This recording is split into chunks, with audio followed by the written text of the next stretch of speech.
کی چند علامتیں آپ کو بتاؤں. نمبر 1، مفتی وہ شخص ہو ہی نہیں سکتا جس نے باقاعدہ کسی ادارے میں کسی ماہر مفتی کی نگرانی میں فتوے کا فن باقاعدہ سیکھا نہ ہو. پہلی شرط ہے یہ، خود سے کوئی مفتی نہیں بنتا. اس کے بھی اصول ہیں، ضوابط ہیں فتویٰ دینے کی. کتابیں پڑھ کے کوئی ڈاکٹر نہیں بنتا، یوٹیوب کے کلپ دیکھ کے کوئی حکیم نہیں بن جاتا. کبھی دیکھا کہ یوٹیوب سے آپ MBBS ڈاکٹر بن گئے ہو؟ ڈاکٹروں کی تقریریں بہت سنی ہیں. ایسے ہی یوٹیوب کے کلپ دیکھ کر یا گوگل پہ سرچ کر کے کوئی مفتی، بولو نا بھائی. اسی طرح لوگ جس کو مفتی کہیں، اس سے بھی بندہ مفتی نہیں بن جاتا. لوگ کہتے ہیں ان کو لوگ مفتی کہتے ہیں، لوگ تو پتہ نہیں کس کو کیا کیا کہتے رہتے ہیں. بھائی کس ماہر مفتی؟ ملک میں یہ اسلام لاوارث تو نہیں ہے نا، صدیوں سے چلا آ رہا ہے. صحابہ کے دور کے سب سے بڑے مفتی عبداللہ ابن مسعود رضی اللہ تعالیٰ عنہ، معاذ ابن جبل رضی اللہ تعالیٰ عنہ، حضرت ابو ہریرہ رضی اللہ تعالیٰ عنہ. چند لوگ تھے، سارے نہیں تھے. سارے صحابہ مفتی نہیں تھے، چند لوگ تھے، باقی ان کی اطاعت کرتے تھے. پھر عبداللہ ابن مسعود کے شاگرد تھے، پھر ان کے شاگرد تھے، پھر ان کے شاگرد تھے. اسی طرح وہاں عبداللہ ابن عباس کے شاگرد مکہ میں، ان کے شاگرد، پھر ان کے شاگرد، پھر ان کے شاگرد. یہ صحابہ تابعین تبع تابعین کے شاگردوں کا سلسلہ آج تک چلا آ رہا ہے، اور اس میں سینہ بسینہ پریکٹس ہوئی ہے.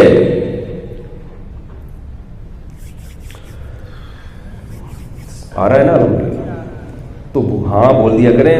لوگ مجھ پہ کہتے ہیں کیا بار بار آپ لگا کے رکھتے ہیں کہ یہ سمجھ میں آ رہی نہیں ہے. تو آپ لوگ اپنے چہرے سے، تاثرات سے، تبھی کہتا ہوں پنجاب میں جب بیان ہوتا ہے نا کسی بھی خطیب کا، تو دیکھو وہاں لوگوں کے چہرے کے ایکسپریشن. لسی پی کے بیٹھے ہوئے ہوتے ہیں، وہ پراٹھے کھا کے بیٹھے ہوتے ہیں، پائے پی کے بیٹھے ہوتے ہیں، طاقت ہوتی ہے.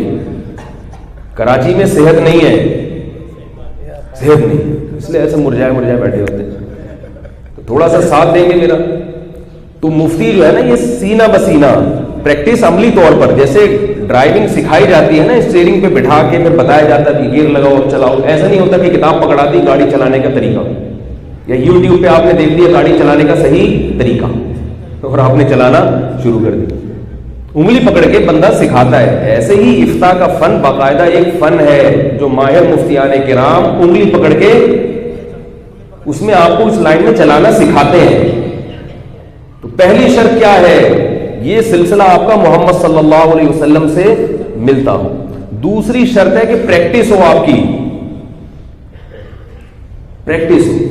یہ نہیں کہ ایک سال انہوں نے انگلی پکڑ کے چلانا سکھا دیا اب آپ چل رہے ہیں، ایسا نہیں ہوتا. باقاعدہ اوڑھنا بچھونا کیا ہو، فتویٰ نویسی، مسائل کی تحقیق کر کے اس کا جواب دینا. سمجھ رہے ہیں کہ نہیں سمجھ رہے؟ یہ پریکٹس میں ہو. لوگ کہتے ہیں وہ روحانی علاج والے بہت بڑے مفتی ہیں. میں کہتا ہوں جو روحانی علاج والا کہہ دیا تو مفتی تو ہو ہی نہیں سکتا، سوال ہی پیدا نہیں ہوتا. کیونکہ اس کے پاس ٹائم کہاں سے ہوگا؟ جھاڑ پھونک سے ٹائم ملے گا تو وہ یہ کام کرے گا نا. کوئی کہتا ہے وہ فلاں مفتی صاحب ہیں، ان کی طارق روڈ پہ بہت بڑی دکان ہے. کہتا ہوں ہوگی شاید، کسی کو بٹھایا. کہتے ہیں خود بیٹھتے ہیں. میں نے کہا وہ مفتی نہیں ہو سکتے. مفتی کے پاس اتنا ٹائم نہیں ہوتا کہ وہ طارق روڈ میں 8 گھنٹے دکان پہ، بولو نا یار، بیٹھے. وہ نہیں. آپ کبھی ایسے ڈاکٹر سے علاج کراؤ کہ ہارٹ اسپیشلسٹ ہے، سموسے بیچ رہا ہے. اب بولو کہ ہارٹ اسپیشلسٹ ہے تو اس کو آفان ہاسپٹل میں ہونا چاہیے تھا نا. بھئی یہ تو اتنا بڑا کام جانتا ہے، اتنا بڑا فن جانتا ہے کہ یہ تو ایک بہت ہی اعلیٰ اور عرفہ کام، اس کو تو سول ہاسپٹل میں یا آفان ہاسپٹل میں ہونا چاہیے. یہ اپنی کوئی کلینک ہی کھول کے بیٹھ جاتا. اپنی کوئی کلینک ہوتی، تھوڑا بہت دل کی بیماریوں کا علاج کر رہا ہوتا. تو جس کے پاس بھی جو گر ہوتا ہے وہ ہمیشہ اسی کو اوڑھنا بچھونا سائڈ میں کرتا رہتا ہے. سائڈ میں بہت کچھ ہو سکتا ہے. ہارٹ اسپیشلسٹ ہو سکتا ہے شام کو آ کے پکوڑوں پہ بھی دکان پہ بھی بیٹھتا ہو، شام کو گٹکا بھی چلا رہا ہو، لیکن دن کا زیادہ حصہ اس کا کس میں گزرے گا؟ علاج میں گزرے گا. تو اسی طرح مفتی ہے، یہ مفتی کی جو ویلیو ہے آج کل اتنی زیادہ، اللہ کی نظر میں تو ہے اگر وہ مخلص ہے، پبلک کی نظر میں بھی بہت ویلیو ہے. کیونکہ بہت سارے روز مرہ کے مسائل ہیں جو مفتیان کرام کو حل کرنے پڑتے ہیں. یہ جو یوٹیوب پہ کلپ بنے ہوئے نا، رفع الیدین ٹانگیں چوڑی کرنا، ان لوگوں کو صرف ان مسائل کے علاوہ کچھ پتہ ہی نہیں ہے. اس لیے ساری زندگی رفع الیدین میں، ٹانگے چوڑی میں، زور سے آمین، آہستہ آمین، مناظرہ، حیاتی مماتی، ان چکروں میں ساری زندگی گزار دیتے ہیں لوگ، ان کی علمیت کے بڑے قائل ہو جاتے ہیں۔ وجہ اس کی یہ کہ ان کے پاس اس کے علاوہ اور کوئی کام ہے ہی نہیں۔ آپ ذرا مسائل شروع کریں بتانا، آپ لیبل لگائیں میں مفتی ہوں، مجھ سے مسائل آگے پوچھو، پھر دیکھو آپ کے جو لائن لگتی ہے اور جو مسائل لوگ پوچھتے ہیں، آپ تھوڑے دن میں شٹر گرا کے بھاگ جاؤ گے، بولے کہ بھائی میرے بس کی بات نہیں۔ اور ایسا ہو رہا ہے، بعض 2 نمبر لوگوں نے دارالفتاء کھولا، دارالفتاء کھولا مسائل کے نام سے، ہم لوگوں کو مسائل بتائیں گے۔ جب لوگوں نے مسائل پوچھنا شروع کیے تو وہ کبھی بنوری ٹاؤن سے جا کے فتویٰ لکھوا کے لا رہے ہیں، کبھی جامعۃ الرشید سے اسٹیمپ اپنی لگائی اور مستفتی کو فتویٰ بولو بھائی دے دو۔ ایسا ہم نے پکڑا ہے، مفتی تھے نہیں، چند کتابیں پڑھ لی، اب کھول لیا دارالفتاء کے چلو مسائل کا جواب دیتے ہیں۔ اب آتا واتا ہے نہیں، ہر آدمی رفع الیدین تھوڑی پوچھے گا۔ ایک آدمی آیا پوچھا بھی 1995 میں ابا کا انتقال ہوا ہے، 1995 میں ابا کا انتقال ہوا، اور ابا نے وارثین کی اس نے تعداد بیان کی، یہ وارث تھے۔ ایک وارث کے جو پیسے تھے وہ انویسٹمنٹ کہاں تھی، وہ جناب اس نے مزاربت میں لگائی ہوئی تھی یا بحریہ ٹاؤن میں لگایا ہوا تھا، کاروبار اس کا ابا کے ساتھ تھا، محنت ساری بڑے بھائی کی تھی۔ اب وہ جو پلاٹ خریدا تھا یہ ابا کا کہلائے گا یا بڑے بھائی کا کہلائے گا؟ دے دو قرآن حدیث کی روشنی میں جواب، دے دو جواب قرآن حدیث کی روشنی میں، بیٹھا رہے گا۔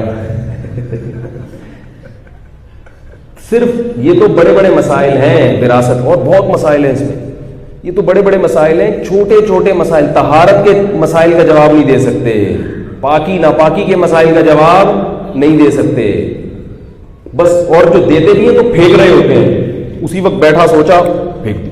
ہمارے ایک استاذ نے ایسے کسی مجتہد سے پوچھا، جو مجتہد بنے ہوئے تھے، کہ اگر نماز میں آپ سے رکوع چھوٹ جائے غلطی سے تو کیا کرنا پڑے گا؟ 4 بیٹھے ہوئے تھے مجتہد، جن کا یہ دعوت ہم کسی کی اتباع نہیں کرتے، ہم قرآن حدیث سے جو سمجھ میں آئے گا ہم اس کا خود فیصلہ کریں گے۔ تو ہمارے استاد سے انہوں نے 4 بندے بیٹھے ہوئے تھے، ان سے پوچھا کہ رکوع اگر چھوٹ جائے نماز میں، بھولے سے چھوٹ گیا تو کیا کرنا پڑے گا؟ اب وہ پھینکنا شروع کیا انہوں نے۔ اگر وہ کہیں ہوتے نا تو کہیں سے فتویٰ چوری کر کے، یا تو ابن تیمیہ کی کتاب رحمۃ اللہ علیہ سے ابن تیمیہ رحمۃ اللہ سے چوری کرتے، یا سعودی عرب سے، یا یہیں کی کسی مدرسے سے۔ تو انہوں نے کیا کیا، بیٹھ کے ایک نے کہا کہ نماز ہوگی نہیں، ایک نے کہا کہ سجدہ صاحب سے ہو جائے گی، باقی 2 پریشان۔ تو وہ 2 نے بھی ملی جلی رائے دے دی۔ ہمارے استاذ نے پوچھا کہ اچھا کیا دلیل ہے، اگر رکوع چھوٹ جائے تو نماز نہیں ہوگی، اس کی کیا دلیل ہے؟ کوئی دلیل نہیں۔ ایک نے کہا کہ سجدہ صاحب سے ہوگی، استاذ نے پوچھا اس کی کیا دلیل ہے؟ انہوں نے کہا نبی صلی اللہ علیہ وسلم سے نماز میں غلطی ہوئی تھی تو آپ نے کیا کیا تھا؟ سجدہ صاحب۔ تو انہوں نے فرمایا نبی صلی اللہ علیہ وسلم سے اتنی بڑی نوعیت کی غلطی تو نہیں ہوئی تھی، 1 رکعت آپ نے زیادہ پڑھی، یا 1 رکعت آپ صلی اللہ علیہ وسلم نہیں، 1 رکعت آپ نے کم پڑھی، سلام پھیر لیا تھا، یا آپ سے خطا ہوئی تھی، تو آپ نے پھر اس رکعت کو مکمل کیا۔ تو ارکان تو سارے پورے کیے مگر تاخیر ہوئی، تو اس تاخیر کی بیس پہ آپ نے سجدہ صاحب کیا ہے، ایک رکن ہی پورا رکوع کا غائب کر دیا، اس میں بھی کیا سجدہ صاحب سے ہو جائے گی؟ تو ایسی الٹی باتیں ادھر ادھر کی بس۔ تو ایک یہ جو سجدہ صاحب کے چھوٹے چھوٹے مسائل ہیں نا، اس کا بھی جواب نہیں دے سکتے۔ تو کیا بات کر رہا تھا میں؟ ہاں، تو میں یہ کر رہا تھا کہ مفتی کا دوسری علامت کیا ہے کہ باقاعدہ طویل عرصے، ہمارے حضرت مفتی رشید احمد صاحب فرماتے تھے کم سے کم 10 سال کا تجربہ ہو، کم سے کم۔ اور پھر تیسری شرط یہ ہے کہ مزاج بھی ہو، دماغ میں وہ ذہانت اور باریکی ہو کہ آپ بال کی کھال اتارنا جانتے ہو۔ جیسے وکیل ہوتا ہے نا، وکیل وہ کتنی باریک بینی میں جا کے وہ فیصلہ کرتا ہے کہ بھئی جج کا کام کتنا سخت ہوتا ہے، اس کو یہ فیصلہ کرنا ہے کہ ان میں صحیح کون ہے غلط کون ہے۔ تو بدھو آدمی جج بن سکتا ہے؟ بے وقوف آدمی پاکستان میں پتہ نہیں سکتا ہو نہیں سکتا، لیکن بہرحال دنیا میں ایسا کہیں بھی نہیں ہوتا، بے وقوف آدمی جج نہیں بن سکتا۔ وہ جون پور کا قاضی تو بن گیا تھا، وہ والا نہیں. تو ذہانت بھی ہونی چاہیے کہ آپ کتنی بات کو سمجھنے کی یا جو ہے نا وہ دلائل میں فرق کرنے کی کتنی صلاحیت رکھتے ہیں. تو آج جو بندہ اٹھتا ہے بس کہیں سے تھوڑا سا تخصص کر لیا، مفتی لگا دیا اور پوری دنیا میں مشہور ہو گیا.